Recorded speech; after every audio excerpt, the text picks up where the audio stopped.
Akhir-akhir ini kita dikagetkan dengan adanya fenomena tetanggaan yang hits sekali, yaitu Yeimim vs Sahara. Lalu sebenarnya ini menurut aku pribadi sih kasusnya kecil banget sih, cuman urusan parkir atau urusan apa gitu ya, tetangga yang sebenarnya kita ya melalui lah itu semua ya. Akan tetapi menjadi hit karena satu sama lain saling membuka via medsos. Bahkan KDM hadir, terus Cak Ji juga hadir, diundang di podcastnya Densu. Lah, sebenarnya guys, dalam Islam itu bagaimana sih bertetanggaan itu? Apakah kita harus seperti Yai Mim yang kemudian dia mengalah, atau harus seperti Sahara yang seperti itu? Kalian bisa menilai. Maka hari ini kita akan bersama Ustadz Ali Chandra dari KUA Barat. Dia akan menjelaskan seperti apa bertetanggaan itu. Ayo mari kita simak bersama. Oke, terima kasih. Jadi kualitas keimanan seseorang itu tergantung dari seberapa jauh dia mampu berbuat baik kepada tetangganya, baik itu muslim maupun non muslim. Kenapa?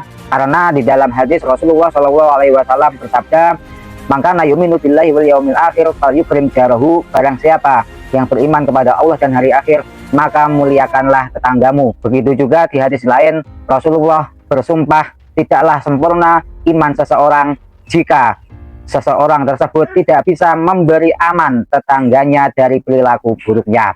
Kemudian kalau tetangga tersebut adalah seorang muslim, maka ada kewajiban-kewajiban yang juga harus dipenuhi.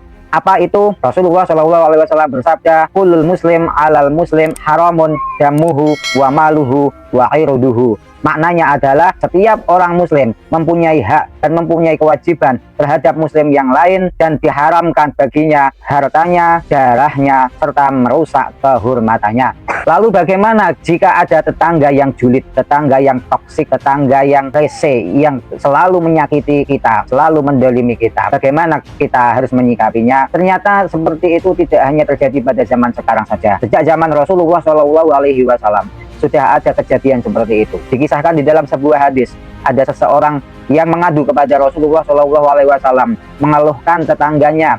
Lalu apa jawab Rasulullah? Pulanglah dan bersabarlah. Keesokan harinya dia juga mengadu lagi kepada Rasulullah. Oleh Rasulullah, pulanglah dan bersabarlah. Begitu dilakukan 2 kali atau 3 kali. Kemudian setelah itu pada hari berikutnya dia mengadu lagi kepada Rasulullah, dan dijawab oleh Rasulullah, lemparkanlah barang-barangmu ke jalan. Supaya apa? Supaya banyak tetangga yang lain mengetahui, dan kemudian tetangga-tetangga yang lain itu melaknat, mendoakan keburukan kepada tetangga yang berbuat zalim, sehingga kemudian tetangga yang berbuat zalim itu mengatakan bahwa aku tidak akan mendolimimu lagi. Dari hadis ini maka kita bisa mengambil beberapa hal.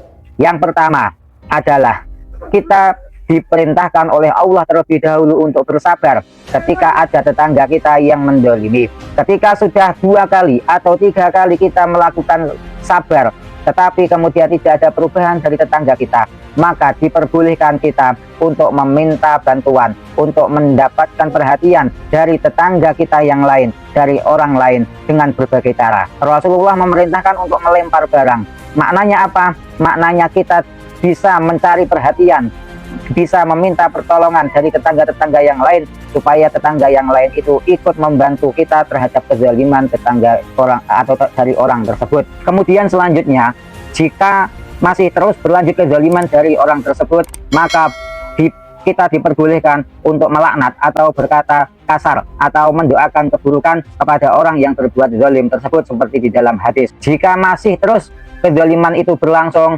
maka yang terakhir kita bisa mengadukannya kepada hakim atau mengadukannya kepada pihak yang berwenang, yang darinya akan diputuskan permasalahan tersebut.